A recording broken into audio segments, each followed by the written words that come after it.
এক মিনিট বলেন। মাননীয় স্পিকার, আজকে দেখেন, আজকে লক্ষ লক্ষ নেতাকর্মী তাদের রক্ত দিয়েছে।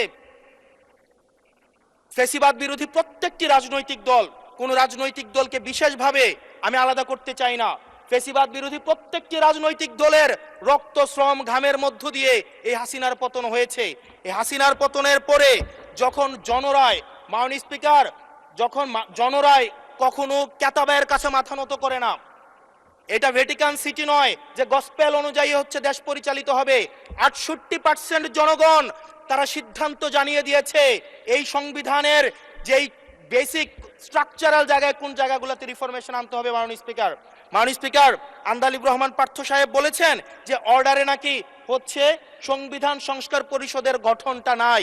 উনি যদি একটু পরিশ্রম করতেন, জাস্ট একটা পাতা উল্টাইতেন, একটা পাতা পরেই বলা হয়েছে সংবিধান